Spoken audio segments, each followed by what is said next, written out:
Hello guys, so if you're looking to get started with Midjourney, so if that's the case, you've come to the right place, because today in this video I'm going to show you exactly how you can do that. Now, firstly what you have to do is just simply go to a browser and type in Midjourney. Now open the first link. Now all you have to do is just simply click on join beta. Then from there just simply click on continue to Discord and add it into your server in your Discord. Now after Midjourney is added in your Discord application, so after that just simply go to any of these server, which is the newbies. So this one, just simply go on it. Now just simply click on this bot and click on add to server. Now if you don't have a server, just simply make a server by clicking on this plus icon over here. Then just simply click on create my own server, choose friend and community, enter name, then click on create, just like that.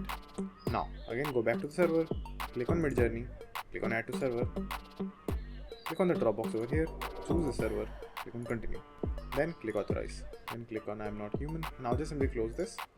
Now you can use Midjourney over here in the newbies panel in Midjourney Discord server, but it's a lot crowded, so now I would prefer that you create your own server if you want to, or you can just simply use it over here. Now the process will be the same in both of them. So firstly, whatever you want to create, just simply imagine whatever you want. Let's say for example I want a dragon in front of a sunset outside of a castle.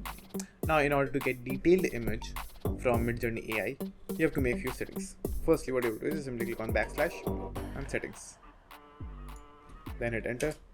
Now firstly what you have to do is simply choose Midjourney version 5. Make sure you choose this because it is the latest version of Midjourney AI. Then click on dismiss message. Now to write the prompt, click on backslash and write imagine, then choose that. Now give the prompt as much detail as you possibly can for the image that you're looking to generate. So in my case it's a dragon in a sunset outside of castle, so let's write that.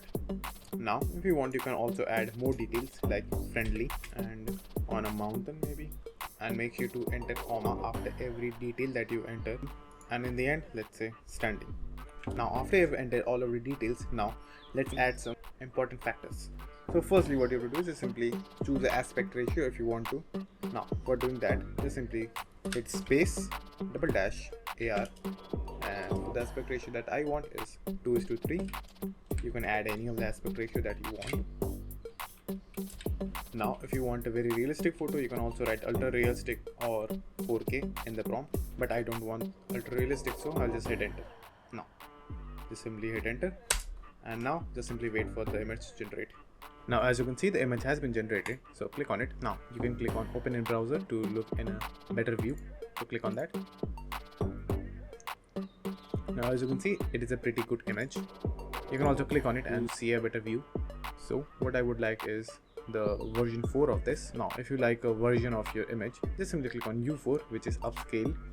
Now that will enlarge your image, as you can see right over here. Now if you want to make variants of your image, you can just simply choose V4, that is variant 4. Now as you can see, the image has been upscaled and it's a singular image. You can just simply click on web over here and it should go to the Midjourney website. Now over here what you have to do is simply log in to check your image. Now after you log in, you can see your image over here. Or what you can do is simply click on it and click on open in browser, and you can download the image right from there. Now as you can see, our variants has been created. So as you can see, these are the variants. So click on them, click on open in browser, and you can see the difference in all of them. Now if you're not happy with the variants, you can click on this redo option over here in both in the variants and the original prompt as well. So if you click redo, it will regenerate the entire thing from scratch for both of them. So that's the basic of the Midjourney, and that's all. So thank you for watching, and do like and subscribe to my channel, and take care.